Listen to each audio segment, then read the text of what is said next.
Bueno, buenos días a todos. Les damos la bienvenida a la conferencia del doctor Raúl Paz. Bienvenido. El doctor Raúl Paz es doctor en Ciencias Agrarias, máster en Extensión Agropecuaria e ingeniero agrónomo. Actualmente es investigador principal del CONICET, coordinador del equipo de investigaciones, ruralidades y territorios del Instituto de Estudios para el Desarrollo Social, perteneciente a la Universidad Nacional de Santiago del Estero, CONICET. Es docente de Sociología Rural y Desarrollo Rural en la Universidad Nacional de Santiago del Estero. A la fecha es director del Doctorado Regional de Ciencias Agronómicas, conformado por las 6 facultades de Ciencias Agrarias del noroeste argentino. Tiene numerosas publicaciones, más de 100 entre artículos y libros, todas en temáticas vinculadas con la problemática campesina, la agricultura familiar, la estructura agraria, agroecología, circuitos cortos, procesos de transformación agraria, entre otros temas. Bueno, doctor Paz, lo escuchamos. Gracias. Bueno, muchas gracias. Gracias por la invitación, por poder contar un poco lo que venimos haciendo. Y bueno, la temática que voy a presentar hoy es el título La agroecología, la construcción de territorios y una mirada desde el capital, una mirada contrahegemónica, ¿no? En general voy a poner énfasis en la dimensión que más me ocupa, la agroecología, pero voy a tener de ir jugando siempre con la transversalidad de estos otros dos temas, ¿no? ¿Y por qué he tomado agroecología? Bueno, para mí el término agroecología, igual que otros términos como territorio, soberanía alimentaria, son términos que tienen una potencia epistémica muy fuerte y nos permite pensar en otros mundos, en mundos alternativos, y poder mirarnos hacia nosotros mismos como sociedad desde estos conceptos. Y la agroecología atraviesa la cuestión agraria, atraviesa la cuestión climática, la cuestión ambiental, también atraviesa otros conceptos como la justicia social, la equidad, pero básicamente lo tomé porque interpela de alguna manera la modernidad, ¿no? La modernidad como pensamiento hegemónico, donde también confluye la racionalidad hegemónica moderna, confluye la racionalidad técnica científica, o sea, hay una sola manera de pensar y de construir el conocimiento, confluye la racionalidad económica, que es un tema que también aquí me ocupa, o sea, la racionalidad económica que va cosificando la naturaleza, que también va articulando a las poblaciones, las va instrumentalizando según la lógica del capital, según los imperativos del mercado. Entonces, la agroecología desde esta charla pone en cuestión a la dinámica del sistema capitalista, y no solamente desde el sentido de la producción propiamente dicha, sino también desde los procesos de circulación y del alimento, ¿no?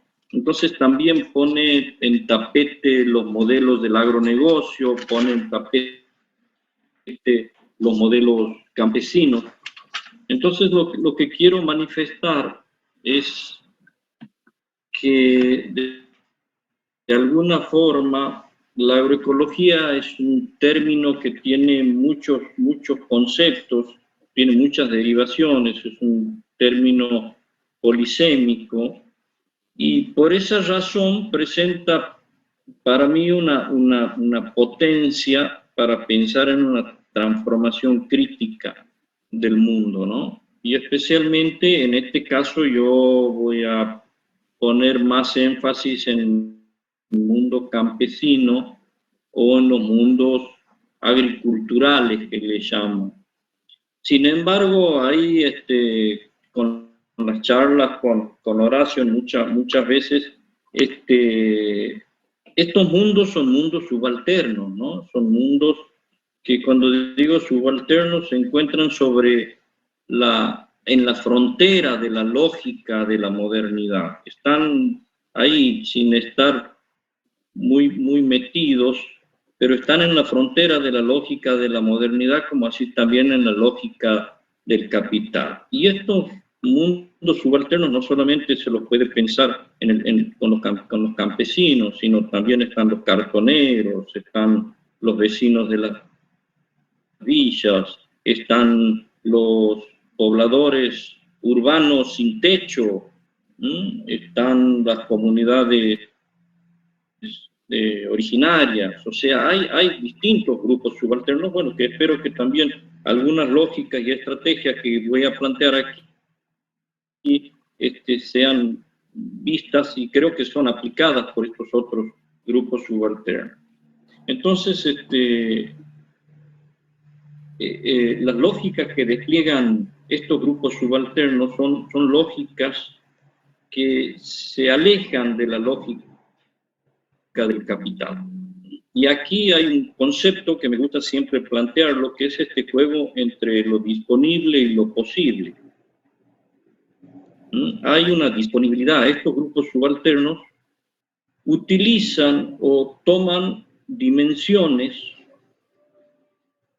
que están disponibles, dimensiones que no solamente son materiales, sino sociales, políticas, culturales, y desde esa disponibilidad ellos construyen posibilidades. Y esto es un aspecto que me gusta remarcarlo porque precisamente este juego entre lo disponible y lo posible nos permite pensar en un campesino que ha venido no solamente resistiendo, perdurando, sino también que ha venido desarrollando alternativas productivas y ha venido presentando diseños diferentes a lo que nos instala o nos propone la lógica del capital.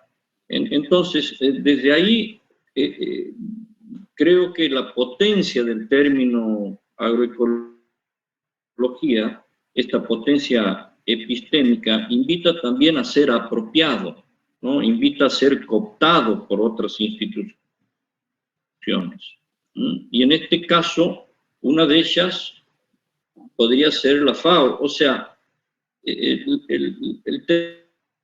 término agroecología podría ser pensado desde una transformación crítica, reflexiva, o de una transformación mucho más reformista, ¿no? Y aquí la agroecología plantea estas dimensiones, son 10 indicadores que fueron construidos en el marco del segundo simposio sobre agroecología en el 2018 de la FAO en Roma. Ustedes lo pueden leer ahí. Y en general, por ejemplo, uno no puede no estar de acuerdo con estos principios, ¿no? No usar agroquímicos, cuidar el suelo, una dieta balanceada, mejorar los ingresos de los pequeños productores. Bueno, también desde estas instituciones es producir agroecológicamente. El mismo modelo del agronegocio plantea, puede desde esta mirada, puede hasta hacer agroecología desde la responsabilidad social empresarial, desde la agricultura climáticamente inteligente, etcétera. O sea, aquí hay un concepto que a mí me gusta mucho, que es de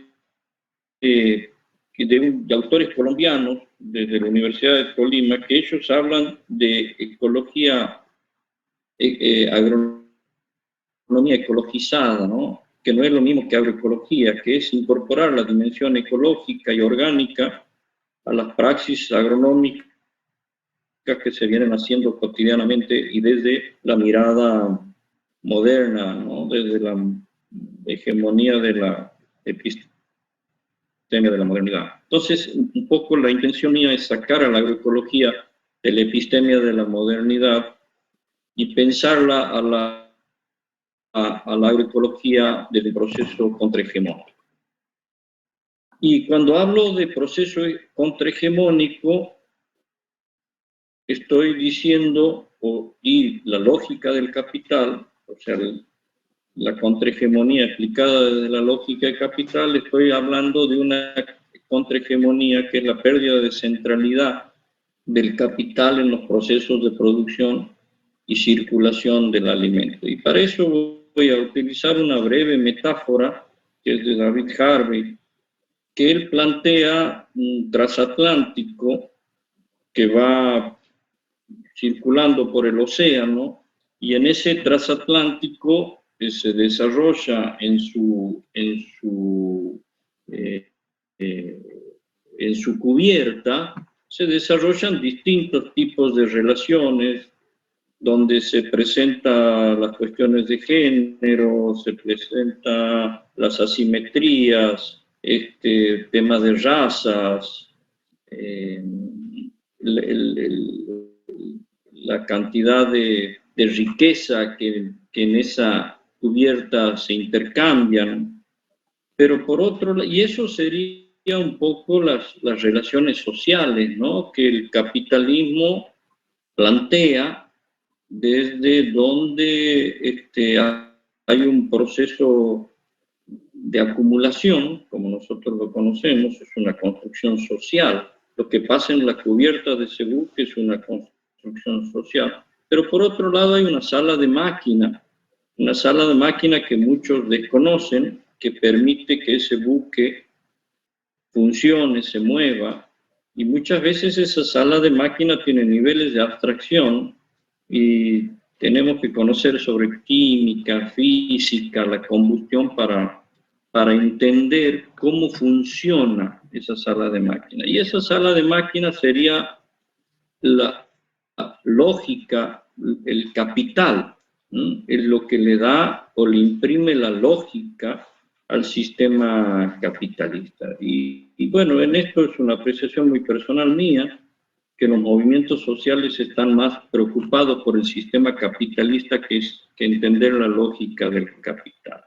Y en este sentido, lo que voy a intentar yo contarles con algunos casos es cómo trabaja la naturaleza para este mundo campesino o agricultural, porque la naturaleza viene trabajando para el capital, y eso está bastante estudiado, pero yo voy a tratar de contarles la inversa, es decir, cómo trabaja la naturaleza para ese mundo campesino, para ese mundo agricultural. Para eso voy a usar tres ejemplos que los voy a ir presentando con la idea de establecer estrategias, o sea, de ir reconociendo estrategias agroecológicas, ¿no?, en el marco de la racionalidad práctica campesina. La idea es cómo estas prácticas tienden a captar el trabajo, la energía que produce la naturaleza y cómo lo van transformando en valor. Esto es prácticamente con escasa o nula participación del capital. Y aquí hay dos conceptos que atraviesan y que son los que yo voy a echar mano para ir contándoles. Uno son la condición bifacética del trabajo familiar. Esto ha trabajado mucho, de nombro autores como Mark, Holloway, Thompson, Melissou, García Linera, Jason Moore, que viene trabajando en esto y su relación con la naturaleza. Bueno, muchos autores, también está Chazanov, autores clásicos, ¿no? También tengo que nombrarlo Van der Ploeg, que es un autor actual también que viene trabajando en esa línea. Y básicamente yo trataré de hacer una muy breve síntesis de esto sobre el concepto de condición bifacética, ¿no?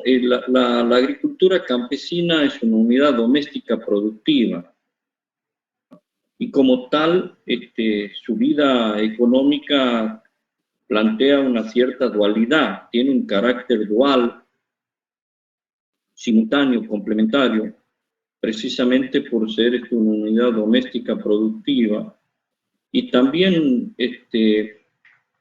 muchas veces conflictivo y en tensión.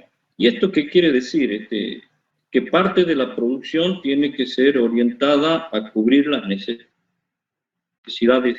alimentarias, sus necesidades básicas, y que cobra un carácter de tipo cualitativo, es cubrir esas necesidades. Esto es lo que Chazanov decía, producción in valore, ¿no? En natura.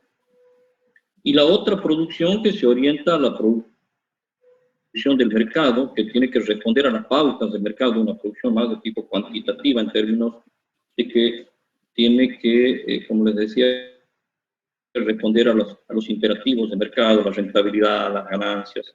Y esta es la producción puesta en valor.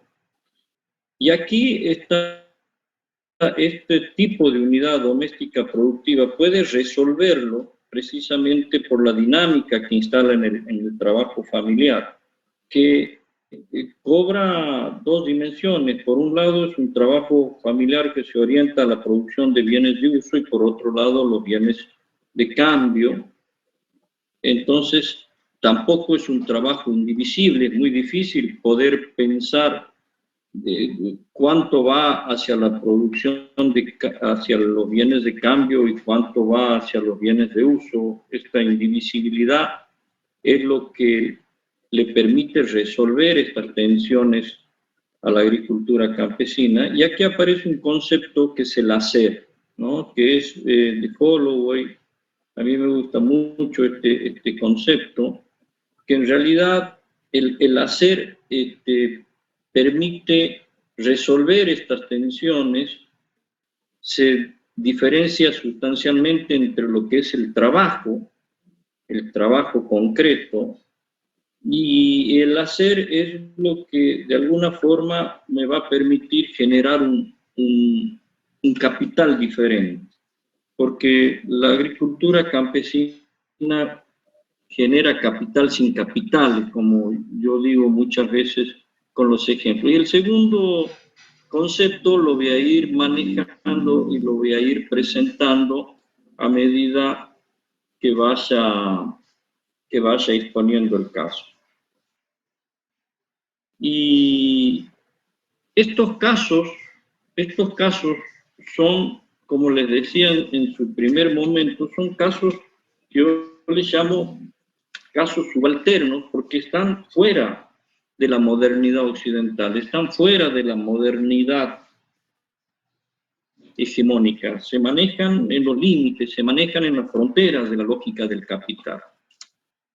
Y si uno observa estas experiencias, podemos sacar algunos conceptos o algunos vademecum, digo yo, con las nociones elementales de lo que es la agroecología. Hay prácticas y saberes múltiples, específicos, individuales, que tienen su propia singularidad. Y aquí a mí me gustó una frase de Giraldo, un amigo y colega, que él decía que en la agroecología no está nada dicho, ¿no? Y cuanto vamos al encuentro de las prácticas de estos grupos subalternos a través de la razón moderna, muchas veces se nos esconden y no se develan. Esto me parecía interesante porque lo que uno va a intentar es tratar de mirar estas prácticas desde otra perspectiva. Y aquí les empiezo a contar el primer caso. Este caso son los tiempos de la naturaleza relacionada y su relación con los procesos agroecológicos y la producción del valor. Estos son un productor. Este productor se ubica en la localidad de Maimará, es en la zona de Jujuy, Tilcara, en los valles de la Quebrada. Aguac está más o menos a 2.800 metros sobre el nivel del mar. Es una zona de una producción de horticultura. Este productor en especial se dedica a la producción de lechuga, de hojas verdes, producción hortícola de hojas verdes, la lechuga con sus variedades. Él tiene aproximadamente 8 hectáreas y de las cuales 5 va incorporando al proceso productivo. Y aquí a la margen, yo quiero que se imaginen un poquito, esta es la foto, aquí a la margen derecha, él usa una técnica que se llama la técnica de camellones, que es una técnica ancestral que viene siendo utilizada mucho por los pueblos originarios de allá de hace mucho tiempo. Me hizo acordar mucho a otra práctica que creo que se llama la práctica mexicana Chinampas, ¿no? En México, que se ubican en la Venecia mexicana, que le llaman ellos, un lugar turístico. Y estos camellones van siendo, a la margen derecha, nosotros ahí tenemos un río que es muy torrente, es un río de montaña, es un río muy pedregoso, de altas crecidas. Cuando crece viene arrastrando piedras, rocas, vienen fuertes procesos de inundación. Realmente yo tuve la oportunidad de estar una vez y asusta la fuerza de la naturaleza. Y él lo que hace para ir ganando esa tierra marginal al río, va haciendo los camellones, que son esta barrera de piedras y de rocas, pero que previamente él pone los árboles, pequeñas estacas de árboles como sauce, álamo, tamarindo, que van creciendo, y este crecimiento lleva aproximadamente 4-5 años. A medida que estos árboles van creciendo, van enraizando, él va acumulando esas piedras y va generando la barrera natural. Al cabo de un tiempo atrás, o sea, la margen izquierda de estos productores, que está esta sequía donde constantemente corre agua del río y es la que va a alimentar de agua a estos árboles, que como ven ya son árboles de cierto desarrollo, como les decía, de 5 o 6 años. Y nosotros aquí estuvimos justo en el momento donde él decide, ya que estaba esa barrera natural era capaz de frenar estos procesos de crecida, y va ganando esa tierra al río y la va limpiando. Justo nosotros llegamos en ese momento. Él va trabajando esa tierra con mano de obra familiar, tiene 2 hijos, acompañados con un vecino, o sea, utilizando procesos de no mercantilización. Entonces, al cabo de un tiempo, aquí está lo que estaba haciendo ese día, pero después al año siguiente ya tenemos algo así, y al cabo de 6 años, entre 6 y 8 años, tenemos un proceso productivo de esta naturaleza. Esto es lo que se llama camellones, son técnicas ancestrales, como yo les decía, y prácticamente aquí no estuvo el capital comandando estos procesos de recuperación de tierras marginales. En contraposición, simplemente quería mostrarles unas fotos que como las empresas también incorporan esta técnica del camellón, pero obviamente utilizando maquinaria pesada, están utilizando mucho cemento, mucho hierro, mucha mano de obra asalariada. Entonces, son 2 formas, 2 prácticas diferentes de ganar tierra a la naturaleza, donde el capital, en este caso, tiene una injerencia muy fuerte, porque el capital se presenta como capital dinero, como capital cosa, que necesariamente hay que invertir para entrar en el proceso, para luego esa tierra incorporarla al proceso productivo. Y aquí voy a tratar de hacer una síntesis así rápida. de cómo mirar estos procesos, ¿no? Y cómo a partir de procesos agroecológicos uno pudo obtener, generar valor. Primero, los tiempos del capital. Voy a dar el ejemplo del uso de los camellones, pero construidos desde la lógica del capital. O sea, el capital necesita incorporar rápidamente la tierra al proceso productivo, necesita acortar los tiempos de producción. Esto nosotros lo conocemos bien. A esto el capital tiene que fluir, el capital tiene que moverse rápidamente. Si el capital no se mueve, perece. El valor es valor en movimiento, es la producción constante de valor. O sea, esto lo conocemos. Entonces, en 6 meses, esa tierra marginal se incorpora al proceso productivo, pero para incorporarla se requirió capital, dinero, incorporar factores externos y inmediatamente entra esa tierra, como fue generada de procesos de mercantilización, esa tierra ya es pensada como un recurso productivo que entra al proceso de mercantilización.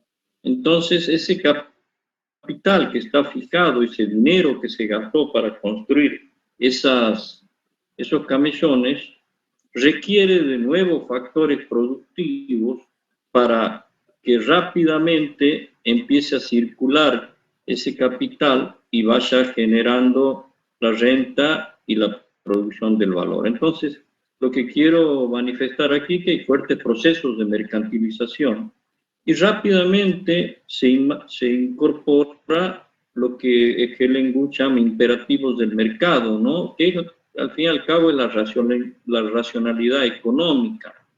Incorporar estas categorías, como les decía, de renta, ganancia, salario, amortización.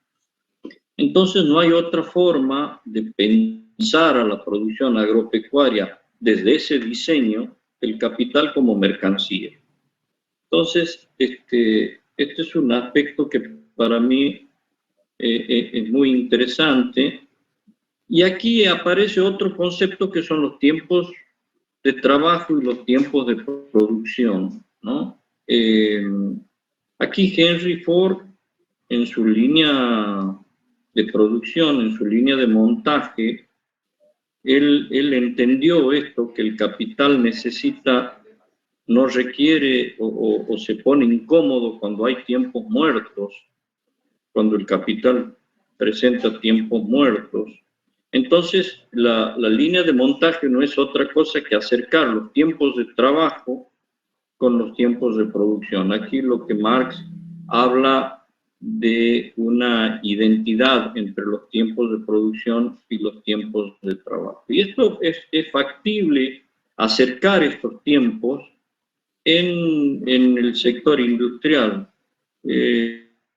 Estos son, ¿por qué? Porque el sector industrial son sectores controlados, donde es factible controlar la mayoría de las variables.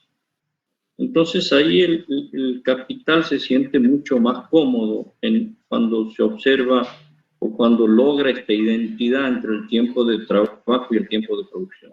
Ahora, por otro lado, el capital, como decíamos, busca comprimir y capturar el tiempo. En general, el capital es eso, ¿no? Una de sus lógicas es tratar de comprimir el tiempo y también el espacio. Pero bueno, no vamos a hablar de eso, sino más bien me voy a detener en el tiempo. Y aquí la naturaleza le juega una mala pasada, porque la naturaleza presenta lo que se llama un exceso biológico, ¿no? El tiempo de producción no solamente es tiempo de trabajo, como se podría ver en la línea de producción de Henry Ford, sino también hay un tiempo biológico. Yo tengo que esperar 9 meses para que la vaca con su preñez pueda darme un ternero. Mientras tanto, el capital ahí está paralizado, está inquieto, no circula, no tiene producción permanente de valor. Si se detiene, como les decía, muere, ¿no? Y esto uno lo pudo apreciar fuertemente en la pandemia. La crisis que en realidad fue una crisis financiera, una crisis por estancamiento del capital, por una no movilidad. Entonces, el capital también busca y despliega estrategias para construir una nueva naturaleza, ¿no? El capital no, como les decía, no está cómodo con la naturaleza vinculada a la agroecología. Tiene que crear otra naturaleza y para eso tiene ciertos instrumental científico y técnico como la biotecnología, los organismos genéticamente mejorados, la producción integrada en los complejos agroindustriales, el filot, la sincronización de celos, la inseminación artificial, todos estos son técnicas de instrumentalización del capital sobre la construcción de nuevas naturalezas. Entonces, aquí lo que quiero poner fuerza en la idea del capital cosa. Nosotros, el capital y la lógica del capital requiere del capital dinero, que es el capital cosa, para actuar sobre la naturaleza. Y esto lo hace a los efectos de buscar acortar los tiempos, como les decía, comprimir los tiempos y hacerlos lo más cortos y permanentes posible. En cambio, en relación al ejemplo de los camellones que dimos con respecto a este productor, Santo Quispe se llama, aquí hay tiempos largos, tiempos de la naturaleza, tiempos biológicos, que él ha venido respetando, o sea, y que le ha llevado 6, 7 años, 8 años, poder recuperar esa tierra marginal. ¿Y cómo lo hizo? Y a través del uso de recursos locales, hemos hablado de las estacas de esos árboles, hemos hablado de las piedras, hemos hablado de mano de obra familiar y comunitaria que no necesariamente entran en los procesos de mercantilización. Y ha utilizado básicamente lo contrario al capital, que son los procesos de no mercantilización, ¿no? Trabajo y naturaleza no remunerada, porque en general la naturaleza aquí está trabajando, está generando energía constantemente. Construir un árbol o hacer un árbol le ha llevado un tiempo considerable, esa energía que se está aplicando ahí. Y esos procesos de no mercantilización han ido jugando con la naturaleza, ¿no? En complementación con la naturaleza. No sería no en competencia con la naturaleza como lo hace el capital con el capital cosa, porque con el capital cosa lo que se busca es competir con la naturaleza y ganar esos tiempos y espacios. En este caso se ha buscado una complementación con la naturaleza. Y aquí hay el capital se lo va entendiendo como capital proceso, donde también hay una configuración de paisaje, donde hay un capital cultural, social, tecnológico que se va articulando, hay una conexión entre pasado y presente puesto en el paisaje, aparece la racionalidad ecológica, que es la que va disciplinando estos procesos productivos por sobre la racionalidad económica. Entonces aquí sí es mucho más fácil pensar en la producción agropecuaria como alimento, porque no está mediada y no está configurada ni disciplinada desde la lógica del capital. Entonces aquí hay un concepto que a mí me gusta mucho y que lo vengo trabajando, que es el capital como proceso. Funciona como proceso y funciona a través de la naturaleza. Esto no significa, o sea, esto lo maneja mucho Harvey, que él habla de una dualidad proceso-cosa del capital, ¿no?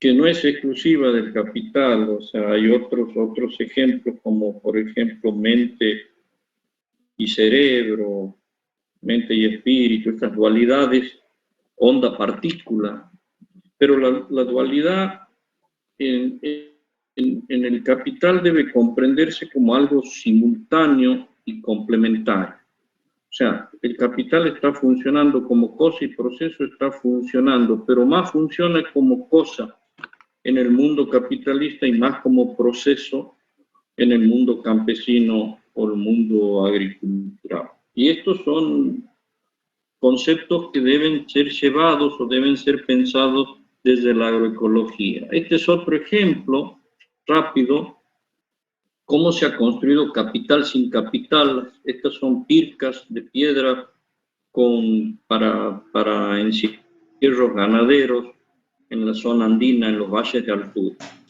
El otro ejemplo que quiero darles es un ejemplo de Teo. Esta es una productora brasilera en el monte amazónico, en la floresta amazónica. Teo y los tiempos de realización y de inmediatez, le llamo yo. Y aquí yo un poco lo pensé a Adam Smith cuando leí una frase de Adam Smith que ya les voy a transmitir. Pero Teo, bueno, es una maestra campesina, militante del MST, del Movimiento Sin Tierra. Ella tiene un lote agroecológico de producción orgánica, forma parte de un asentamiento. Y esta zona se ubica en plena Amazonia, a 100 kilómetros de Belén de Pará. Su predio consiste, bueno, estos son árboles propios de la floresta amazona que ella va replanteando, que dan una variedad de frutos impresionante, hay una diversidad que impresiona en la Amazonia. Además, ella tiene animales menores, de gallinas, cerdos, peces, y una diversidad agrícola en términos de su propia huerta.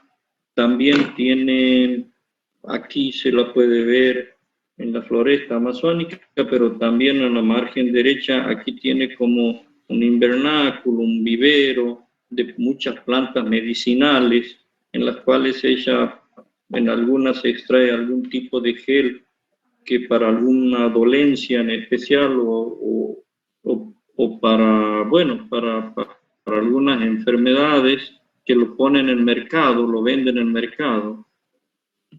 Y aquí viene lo que yo les quiero contar. O sea, cuando leo a Adam Smith, Adam Smith plantea que la única fuente de riqueza, la única fuente de valor era el trabajo. Eso lo plantea en un primer momento, pero él eso no lo puede probar en esa sociedad capitalista que él ya vivía, que estaba viviendo y tratando de entender, y termina con la teoría de los costos de producción, donde dice, no, no solamente el trabajo genera valor, riqueza, sino también el capital. Pero para eso, dijo él, para probar la primera hipótesis, que él no la pudo probar, dice, yo necesitaría un mundo imaginario, ¿no? Y él tiene una frase que para mí es muy significativa, que dice, en un estado primitivo y rudo de la sociedad que precede a la acumulación del capital, donde no existen medios de producción, tampoco existe la tierra como donde no existen los medios de producción y la tierra como propiedad privada, entonces todo el trabajo realizado por el trabajador pertenece directamente a él. Y eso, cuando leí eso, pensé, bueno, el mundo, este imaginario de Adam Smith, me permite pensar en una sociedad que no está disciplinada por el capital.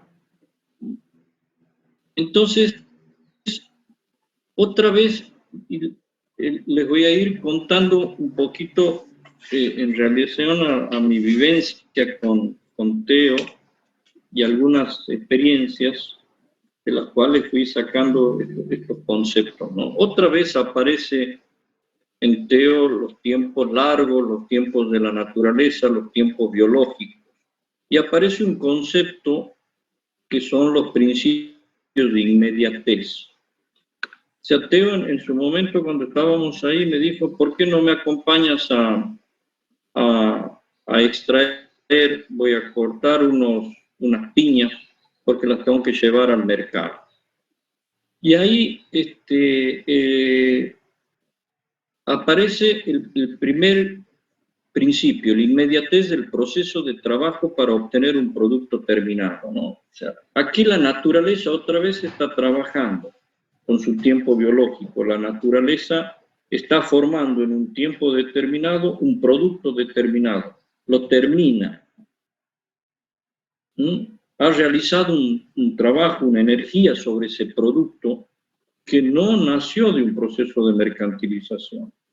Y lo que hace Teo, el trabajo, la energía que gasta, es la energía que necesita para recolectar esa piña y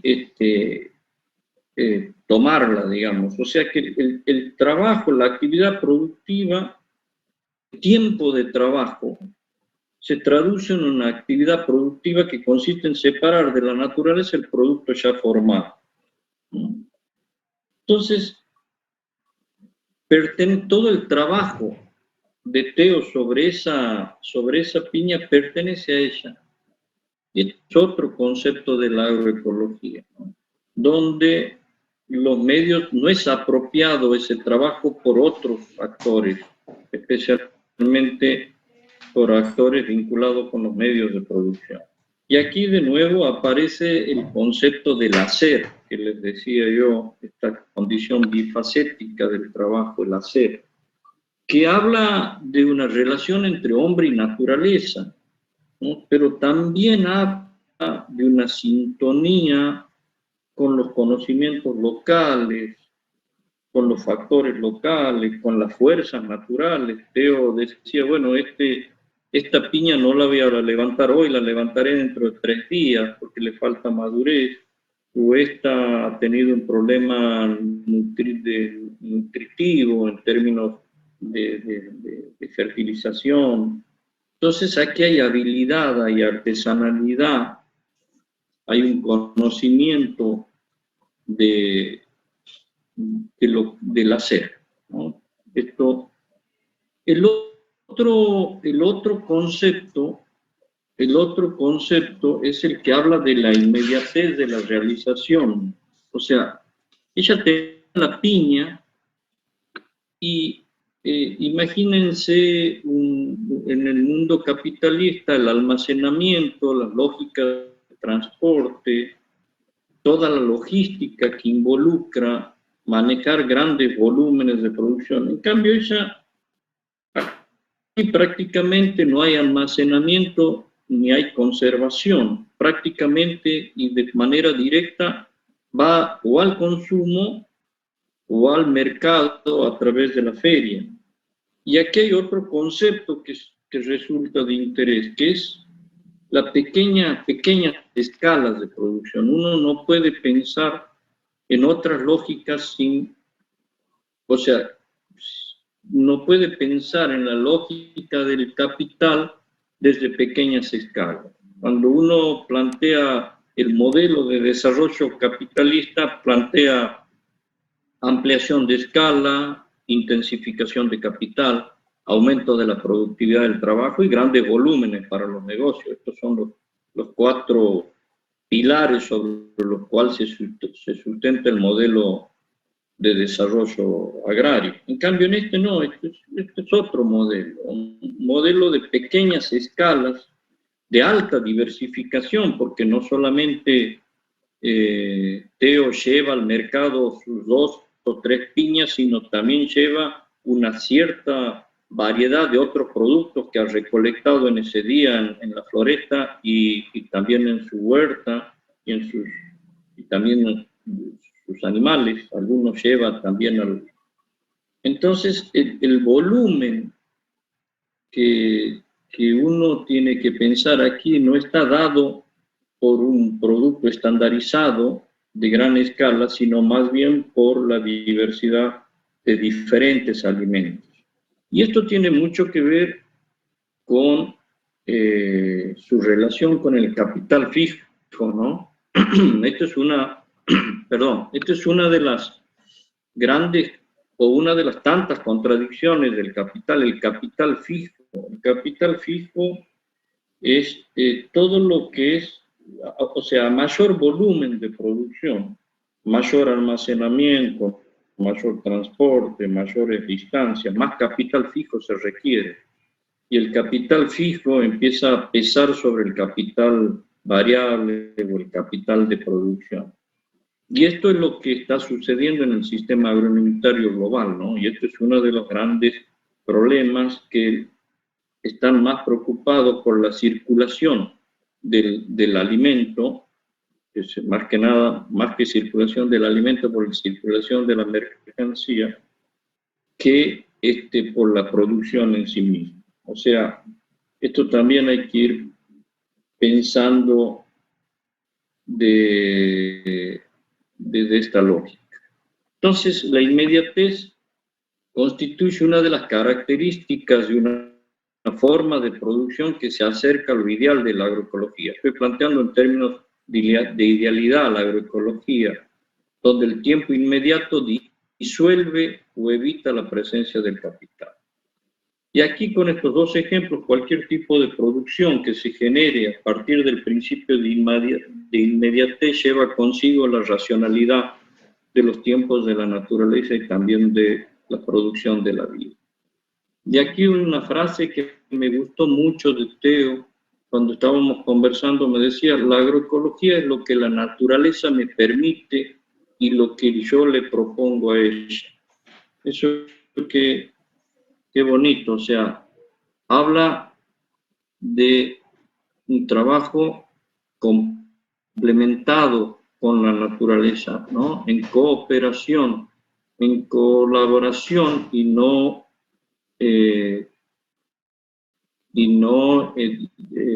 digamos, poniendo presión sobre la naturaleza y compitiendo con ella. Aquí... unos números que a mí también me llamaron mucho la atención. Este es un informe de la FAO. Fíjense qué interesante cómo el capital, lo que les decía, busca comprimir, busca simplificar, porque si no, no puede llevar el modelo de la ampliación de escala, intensificación de capital. Número estimado de especies utilizadas en la alimentación, 250.000 son plantas identificadas, 30.000 son especies comestibles, 7.000 han sido usadas como alimentos, 150 utilizadas en la alimentación humana, especialmente relacionadas con la agricultura industrial. 30 originan el 95% de la nutrición humana y solamente 3, arroz, maíz y trigo, generan el 60% de la energía consumida. Esto es llamativo, esto habla de estándares, estandarizar también la alimentación. O sea, no solamente se estandariza la producción, sino también se estandariza la nutrición, la alimentación, porque se simplifica, no solamente se simplifica los sistemas, los agroecosistemas, sino también se simplifica el consumo y la nutrición, porque si no se pone en crisis el capital, ¿no? Se molesta, su lógica no se puede desplegar. Y aquí, bueno, esta es una foto de quien les habla. Fíjense la diversidad, esto creo que es en el mercado de Sao Paulo, y esta también fue en una feria que nos llamó la atención. No hay mucha producción en términos de volumen y de estandarización. Hay muchas cosas, muchas especies, muchos aportes de alimento, pero en pequeña escala. Y finalmente, lo que les quiero plantear, porque no puedo dejar de desconocer la idea de incorporar este caso es introducir el derecho de acceso a la tierra, el derecho y la dinámica comunal, ¿no?, como un aspecto relevante en la agroecología. Y este es un encierro comunitario que es propio de Santiago del Estero. Hay 21 experiencias de estas, en las cuales hay un contracercamiento, para utilizar la palabra, los conceptos de Borràs. El contracercamiento es cercar, pero no cercar para defenderse y no cercar para resistir. Cercar para defenderse y resistir, y no cercar para producir, como la empresa capitalista, y para apropiarse y desposeer. Entonces, estos son contracercamientos que se hicieron acompañados por las políticas del Estado, son estrategias de resistencia ante la expansión de la frontera agropecuaria, con empresas que argumentan tener los títulos de propiedad.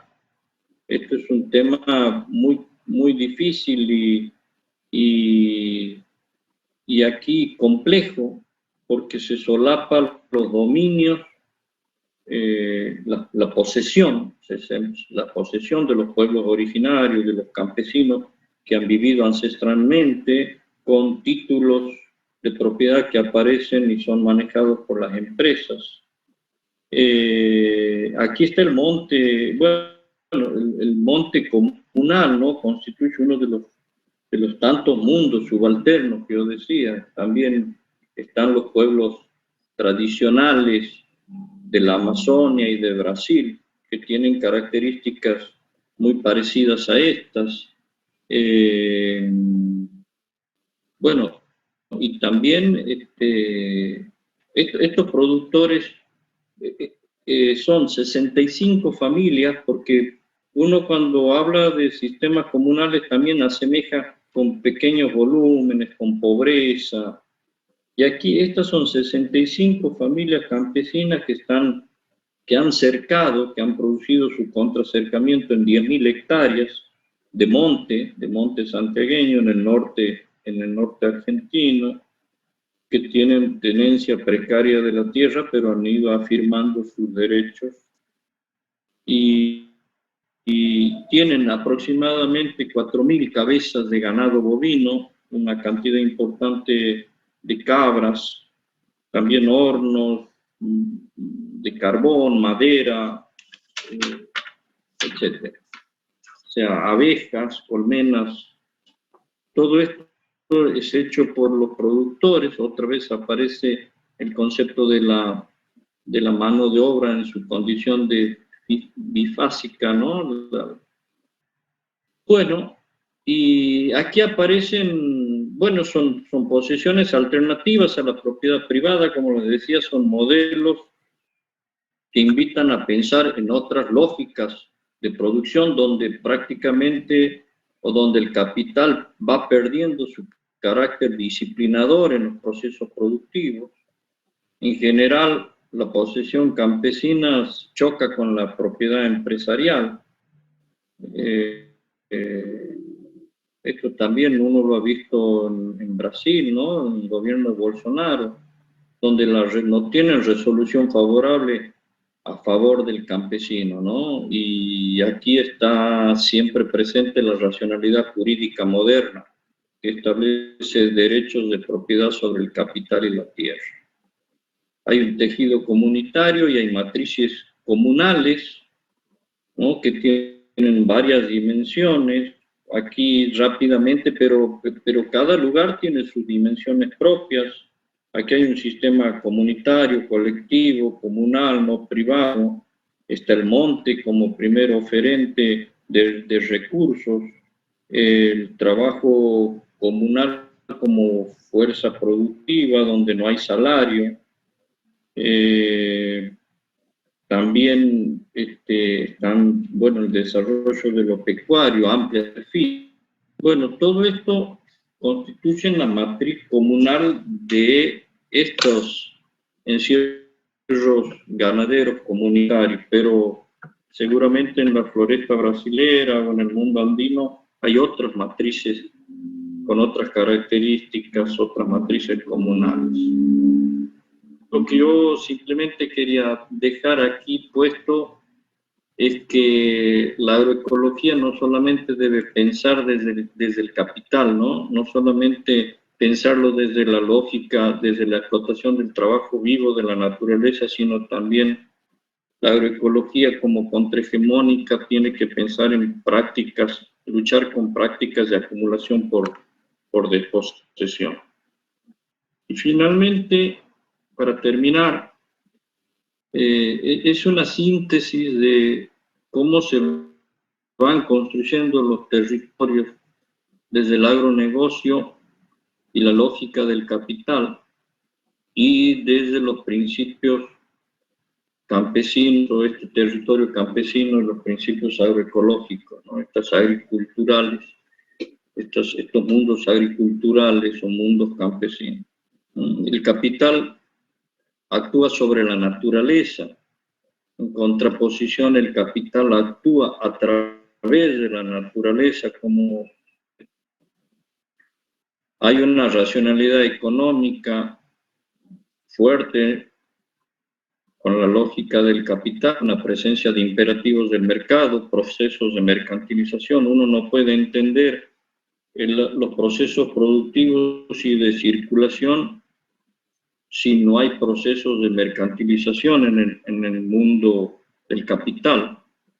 En cambio, en el mundo campesino hay una racionalidad ecológica, ¿no? Ausencia de imperativos del mercado, ausencia de procesos de mercantilización. El capital como cosa más que proceso en el territorio del agronegocio, el capital como proceso más que cosa en el mundo campesino, los tiempos de realización, en el caso de la lógica del capital son más lentos, son a gran escala de distancia. Esto es una preocupación por parte del capital que constantemente busca constreñir, ¿no? Busca achicar esos tiempos, precisamente porque está presente esta lógica de continuidad permanente y de crecimiento permanente. Aquí se observan, en la agroecología se observan procesos, tiempos de relación inmediata, como lo que he contado con el ejemplo de Teo, tiempos con fuerte presencia de capital fijo por sobre el variable. Esto es propio del capitalismo. Cada vez el capital fijo es mucho más importante y en valores, en términos cuantitativos. En cambio, prácticamente el capital fijo no existe o está en pequeña dimensión cuando se piensa en agroecología. Y por ahí es, al menos desde mi punto de vista, es una discusión que hemos tenido muchas veces, que cuando el negocio va teniendo éxito y se va vendiendo productos agroecológicos y va creciendo, en general hay una tendencia ya del almacenamiento, hay una tendencia del transporte, de la logística, y ahí sin darnos cuenta va entrando el capital fijo y nos va empezando a disciplinar en un proceso productivo que al final terminamos siendo empresarios. Bueno, hay paisajes sin capitales culturales en contraposición al mundo campesino donde se observa eso. Y por otro lado, en el agronegocio está la forma de acumulación es por desposesión o por apropiación. En cambio, aquí la forma de acumulación es por una asimilación o síntesis con la naturaleza. Bueno, finalmente, estos tres ejemplos no dejan de ser esto, ¿no? Que dice Galeano, mucha gente pequeña, como Teo, como Santos, como la experiencia del Osho, haciendo cosas pequeñas pueden cambiar el mundo. Bueno, gracias. Esto sería un poco lo que quería transmitirles y estamos, espero no haberlos aburrido. No, para nada. Estamos ahí ahora. Muchas gracias, la verdad, muy, muy buena su exposición. No sé, abrimos el espacio ahora para preguntas, comentarios. El que quiera puede escribirlo por el chat y si no, levantan la mano y le voy dando la palabra. Bueno, gracias.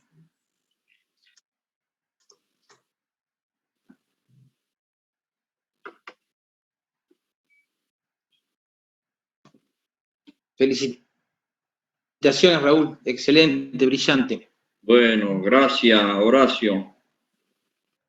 Espero no haber sido un aporte a la confusión. ¿O sí? No, brillante. Conrado está levantando la mano. Sí, Conrado. Me sumo a la felicitación, Raúl. Gracias, yo creo que da buenas pautas para la reflexión sobre este tema de la agroecología, porque efectivamente hay procesos de ecologización de los procesos productivos intensivos que no necesariamente son agroecología, pero también la agroecología en otros casos se ha reducido a las técnicas de producción y no a los procesos sociales que puedan implicar. Yo nomás quería comentar sobre los conceptos cuando te refieres a las unidades de análisis de la racionalidad campesina y estas dos fases que tiene en términos familiares. Ya otros autores, y con el último ejemplo creo que lo refuerzas, también esa racionalidad es colectiva y comunitaria. En términos de cómo gestionan el territorio y los derechos que establecen entre ellos. No siempre son equitativos e igualitarios, o sea, tenemos comunidades tradicionales que establecen jerarquías, pero que sí hay una lógica de comunalidad, y en el caso de México, bueno, Gustavo Esteva ha difundido mucho estos como parte campesinas, y ya el análisis de diferentes racionalidades, tanto familiares como colectivas, pero varios autores lo han trabajado, entonces mismo, pero en particular Thierry Lin, que fue mi director de tesis, lamentablemente falleció el año pasado. Él ha trabajado sobre esto de el trabajo campesino y donde articula las racionalidades colectivas, comunitarias y las familiares, para entender efectivamente se ha visto que funciona, o sea, reducir la agricultura familiar a lo familiar nada más, o la campesina familiar, te limita el marco de análisis. Entonces, no sé qué pienses sobre ello. Y la otra, también en nuestro posgrado hay el debate de si usar o no el término de capital en el marco de las agriculturas campesinas, que tú digo que sí lo refieres, pero quizás en el otro sentido de capital como más bien como procesos de trabajo acumulado, no necesariamente como racionalidades lógicas de acumulación. El capital como proceso, dices, en el marco de la producción familiar agroecológica, a diferencia del capital, dinero en la lógica de la acumulación, pero mantienes el uso del concepto, y otros prefieren mejor hablar de patrimonios familiar que se acumulan, pero son trabajo. Y el último comentario sobre los tiempos.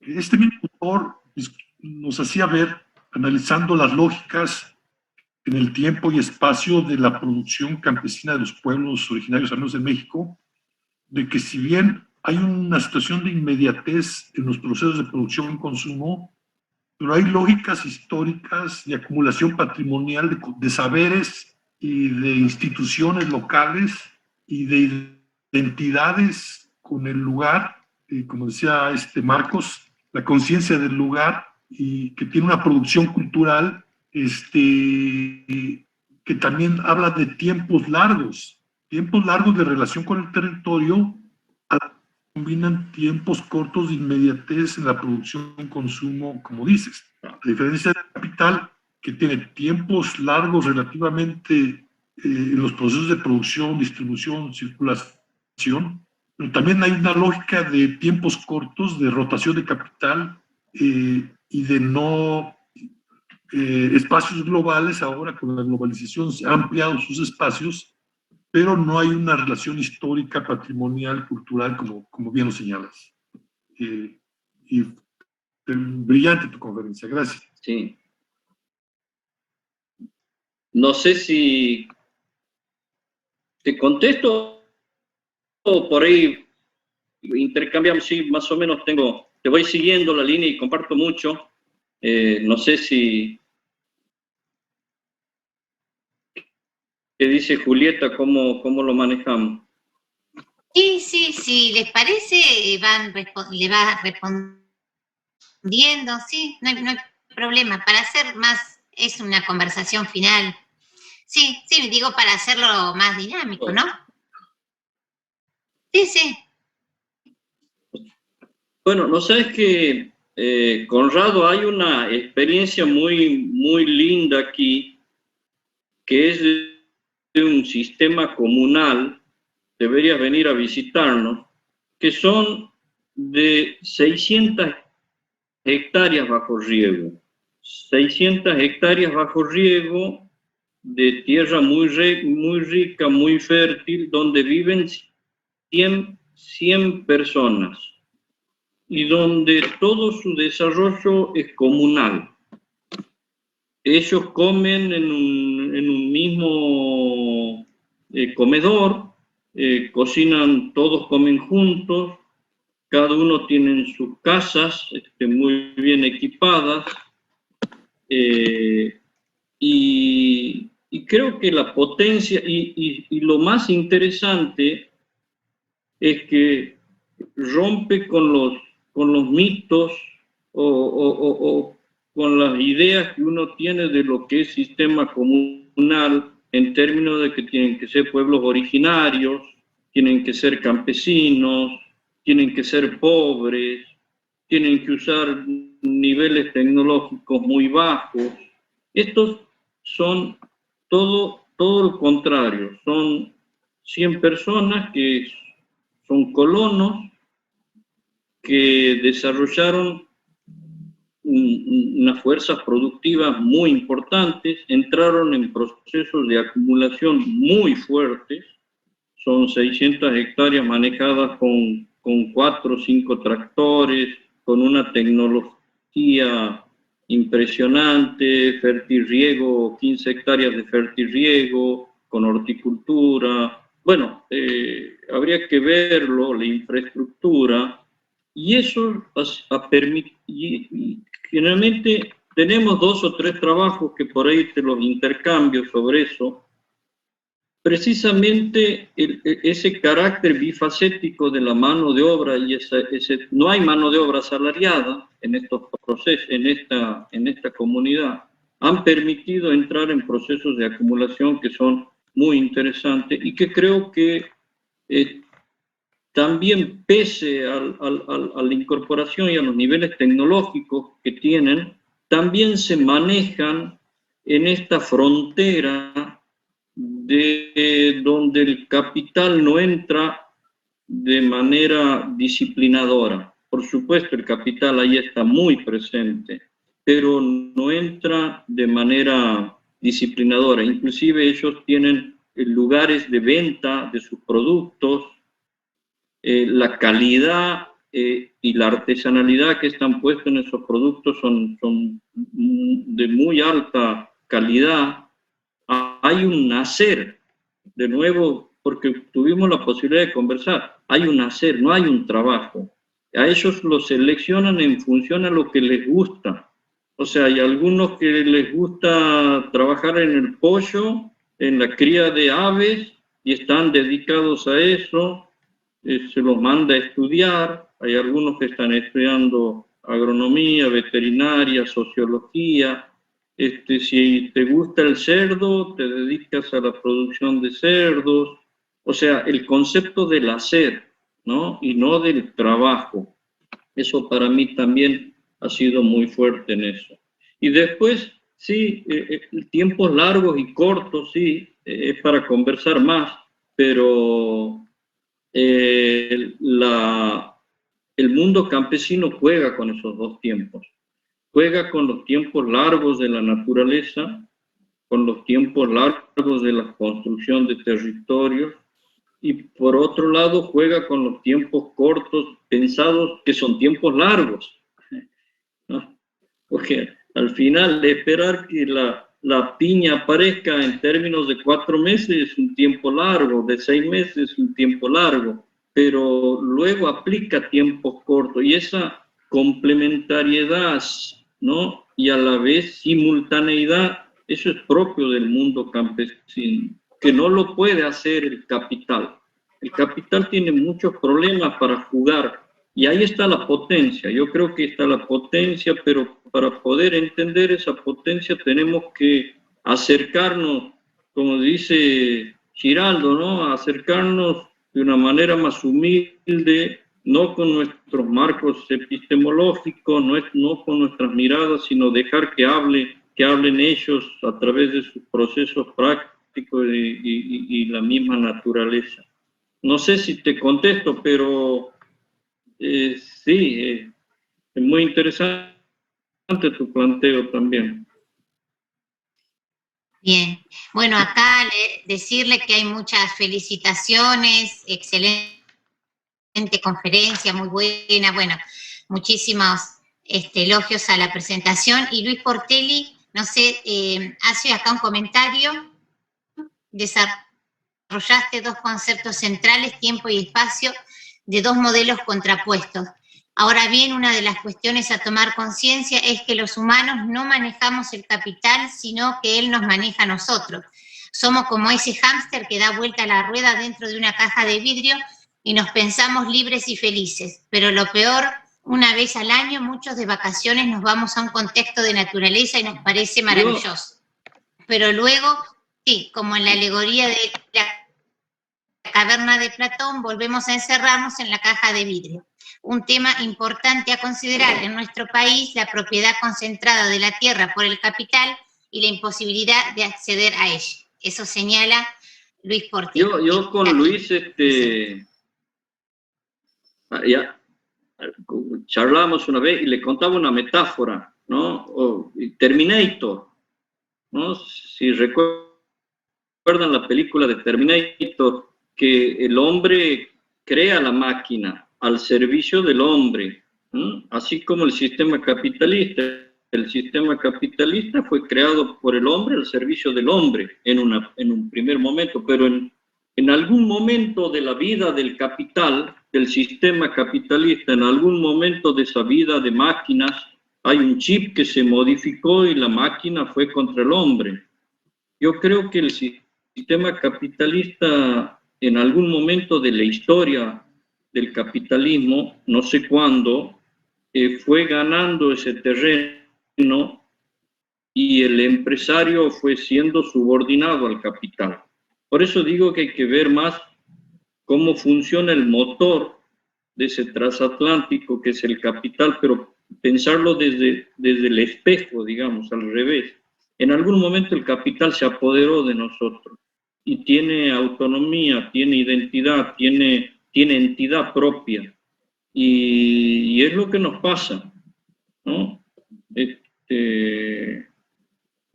Y bueno, es para reflexionar, sí. Acá tenemos otro comentario, ahora Horacio, pero leo de Olga Ravela. Hola Olga, que estás acá. Tuve una experiencia en Cuba entre 1962 y 68. Se organizaron algunos campesinos que habían estado muy empobrecidos, se le ofrecieron las tierras, las herramientas y los técnicos que los acompañaban. comenzaron a producir muy bien y comenzaron a mercantilizar su producción, pero los hijos prefirieron ir a la universidad y no volvieron al campo. Sí. Bien, bien. Horacio, ¿vos también querías agregar algo? Bueno, felicitarte, Raúl, brillante. Creo que hay dos temas que son para seguir charlando en esa reunión que tuvimos, Raúl, contigo, con la presidenta del CONICET el otro día.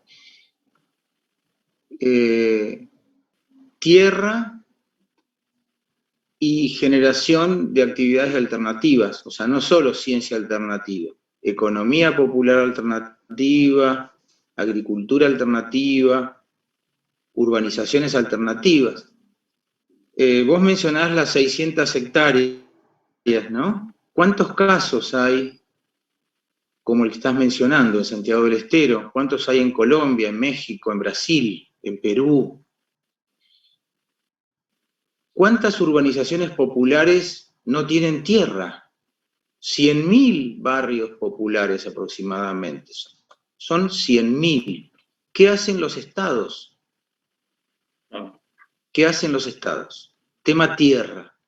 ¿Qué hacen los estados con los mundos urbanos y los mundos rurales desatendidos, olvidados, ninguneados? Pongámosle el adjetivo que te guste, Raúl. ¿Qué hacen los estados? ¿Qué podemos hacer nosotros? Mañana en Puente de Fierro, una doctora experta en barrios populares va a hacer una propuesta al CONICET por el tema de la tierra de los barrios populares. Segundo tema, esos procesos participativos alternativos exitosos, y como vos mencionás en Argentina o en Brasil, está plagado América Latina de procesos participativos exitosos en los cuales participamos los universitarios y en los cuales no participamos los universitarios. Entonces, ¿por qué no soñar con unas agendas científicas participativas de acá al 2050, donde el CONICET, el CONACYT de México y cada organismo nacional apruebe el trabajo de investigadores como vos, Raúl, o como Conrado de México, o como muchísimos más investigadores que hacen trabajos en los barrios populares y en los mundos rurales olvidados? Quizás esto nos puede llevar 1 año, 2 años, 3 años, 5 años. Esto fue presentado al ministro Barañao, cuando era el ministro de Cristina Fernández de Kirchner. Bueno, y ahora está en carpeta. ¿Qué horizonte le ves a esto de la tierra y del proceso generador de un trabajo digno alternativo al capital y al capitalismo? Disculpame que es una pregunta media amplia, ¿no?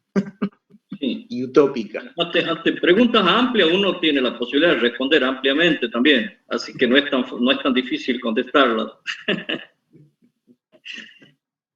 No, cuando vos hablabas de esto me acordaba de Lev, de Enrique, cuando hablaba de los derechos, ¿no? Que es una lucha por los derechos, ¿no? Y cuando vos hablabas de esto yo también pensaba que hay una racionalidad jurídica moderna que defiende el capital, ¿no? Que defiende la propiedad privada y defiende el capital. Y creo algo que yo aprendí de haber interactuado fuertemente con el MST es que todos estos procesos tienen que estar anclados en los movimientos sociales, Horacio. O sea, si no están anclados en los movimientos sociales, se transforman en procesos individuales que se diluyen, ¿no? Y bueno, con toda la tensión y los conflictos que se generan con ese anclaje. Eso por un lado. Y por otro lado, me parece que la academia también tiene que repensarse, porque venimos construyendo territorios inmateriales que muchas veces están al servicio del capital y no al servicio de los sectores subalternos. Y creo que la academia se debe esos marcos epistemológicos más críticos, más reflexivos, que tienen que ser construidos desde el acercarse a estos actores subalternos, quienes van a decirnos cuál es el camino, son ellos. ¿Qué voy a decir yo si tengo 15 propiedades? Yo no, bueno, con el sueldo de docente tengo 15 o 20 propiedades. Esa es una chanza, pero digo, yo no puedo pensar en eso. Son ellos. Por eso ese juego de lo disponible y lo posible también, que yo lo he planteado rápidamente, ese juego de cómo resuelven estos grupos subalternos sin capital. Yo puedo poner 1.000.000 de ejemplos de eso, ¿no? Cómo ellos no necesitan del capital en su vida cotidiana. Ellos resuelven de otra manera. Es un juego de qué disponen y qué posibilidades se construyen de esa disponibilidad, que no solamente es material, sino también contactos políticos, relaciones, aprender a transformar lo que se desecha, lo que desecha el capital, cómo se transforma en factores que son productivos por estos grupos. Hay muchos ejemplos de eso, lo que nosotros tiramos, cómo se transforman en factores productivos y que se pueden iniciar nuevas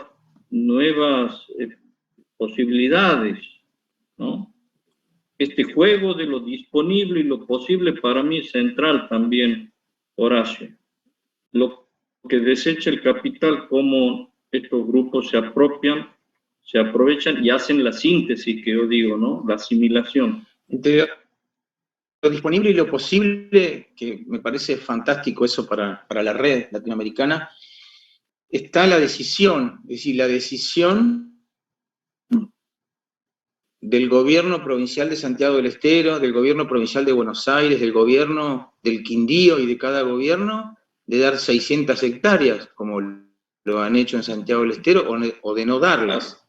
Y ahí ya es una cuestión que pasa por lo decisional, es decir, gobiernos de izquierda o populares que realmente están tan cerca del capital como lo están los gobiernos neoliberales, porque no toman decisiones y son más discursivas sus enfoques.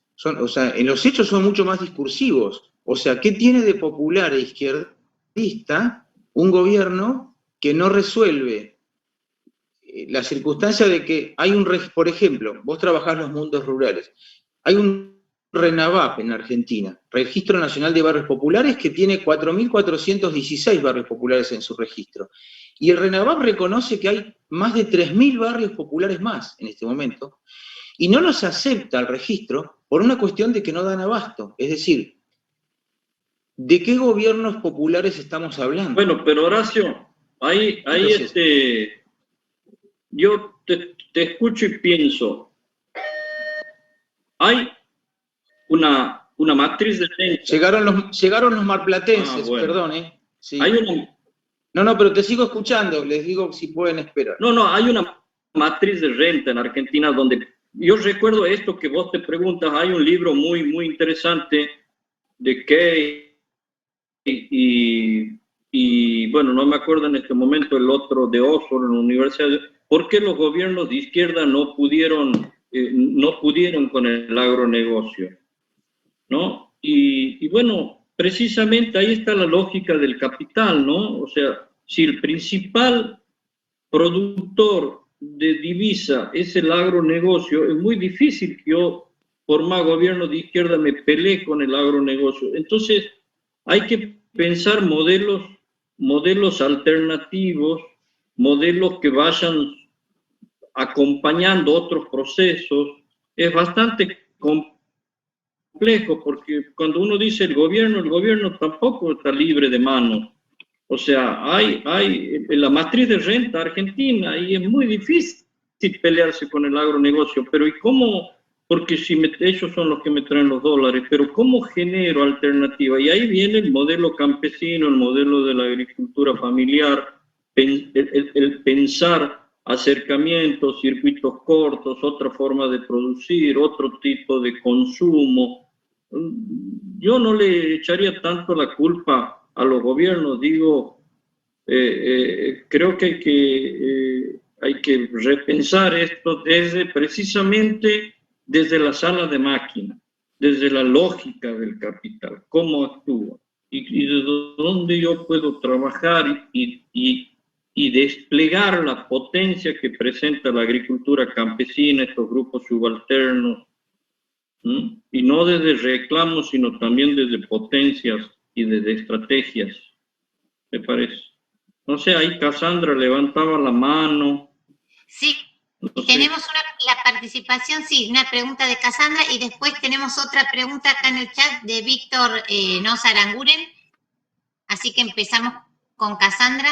Bueno, muchas gracias. Gracias, Raúl. Bueno, Gracias, muchas amigo. gracias. Un saludo, profe Raúl, la verdad brillante. Los saludo desde Chilecito, La Rioja. Tengo el honor de estar participando con el ingeniero Raúl en un curso de posgrado en desarrollo. Así que la verdad que eso y lo que he presenciado hoy me siguen abriendo la cabeza. Yo que estoy, cuando iniciamos el curso con el profe, le digo, bueno, yo estoy del otro lado, digo, de la vereda, porque estoy trabajando en una empresa capitalista, proveedora de fertilizantes para el agroinsumo, somos proveedores de agroinsumos para grandes empresas y la verdad que este tipo de charlas, lo que estoy viviendo en el curso me han abierto muchísimo la cabeza, la verdad. Y me hace ver también una realidad que vengo observando desde mis años como estudiante, soy recibida desde el año 2014, así que soy más bien nuevita. Y en esto vengo viendo, yo he tenido una formación en la que esta situación del capitalismo se sigue presenciando, pese que esta revolución que venimos viendo desde el campesinado y todo, lleva muchos años. En mi misma formación yo he tenido, salí con una visión de que el negocio, el trabajo estaba en el agronegocio, no tuve algo distinto. Entonces, y lo que veo, lo que compartimos desde las experiencias que nos ha mencionado Raúl, desde lo que veo en los comentarios de los participantes, se sigue presenciando esta situación de que el trabajo campesino es un trabajo esclavizante, que el mismo campesino no quiere ese futuro para sus propios hijos, entonces hay una pérdida de ese amor. Y solamente se han podido diferenciar en estos los que han podido, como lo que menciona Raúl, decir, aquellos que en este mundo pueden diferenciarse en algo. Yo analizo en este caso las pequeñas bodegas mendocinas, cómo han podido diferenciarse, cómo han podido subsistir en este mundo tan, en esta economía tan mercantilizada, es a través de generar productos diferenciales, es decir, entrar, relacionarte con la naturaleza, ofrecer algo de turismo a este agronegocio y todo lo demás son los factores que permiten diferenciar. Y yo creo que no solamente son los movimientos sociales los que tienen que ir detrás, de poder movilizar esto, sino también desde las instituciones. Yo lo menciono porque, como yo digo, yo en mi formación, que no es tan antigua, no he tenido esta visión, pese a haber tenido desarrollo, haber tenido, la parte social, todo. No siento que me hayan formado en ese aspecto. Entonces yo creo que desde las instituciones, desde el gobierno, desde las mismas universidades tiene que seguirse movilizando este generar del amor propio por la tierra en la que pisamos para que deje de ocurrir este abandono de los pequeños campos. Bueno, esa era mi opinión y bueno, muchas gracias Raúl por todo siempre.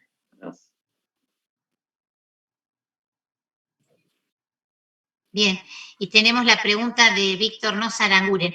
¿Qué más estrategias de resistencia se han utilizado por parte de estas poblaciones originarias y han logrado algún cambio fuerte en el territorio? Bueno, lo que venimos presentando fue el último ejemplo. El último ejemplo para mí fue significativo porque son formas de... Porque aquí se resistió produciendo. O sea, primero se hizo el alambrado, luego se potenció lo que se venía haciendo, y estas estrategias es resistir y producir, ¿no? Y se produce, y la producción es una forma de resistencia, porque tener 400 animales en 10.000 hectáreas no es poca cosa.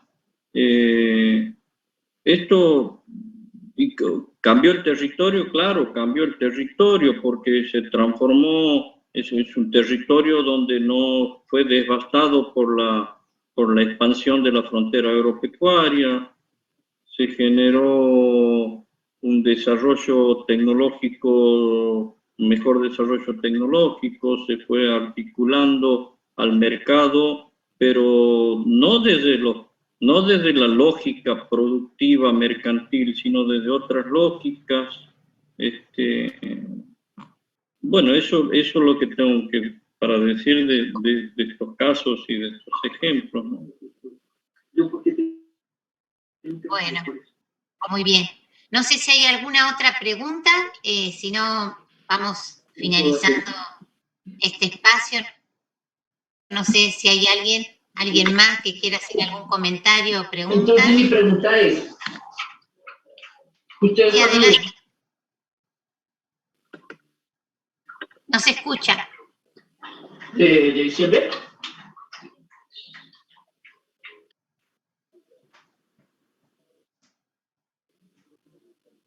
No, ¿podés repetir? Yo no escuché. Tampoco.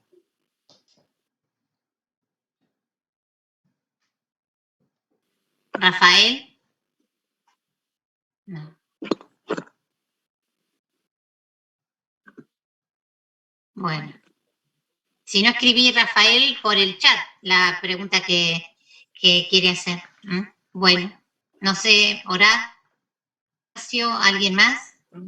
Estamos empezando 12:45, en 5 minutos. Ah, Ese encuentro de 1 hora con Silvana Capucho, Conrado, Mauricio de Brasil, la gente de España. Los invitamos.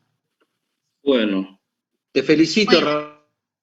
Raúl. Bueno, agradecerles la paciencia de haberme escuchado y bueno, siempre es bueno compartir con ustedes y también ustedes han planteado cosas que me dejan pensando, así que vamos a seguir trabajando en eso. Bueno, muchas gracias.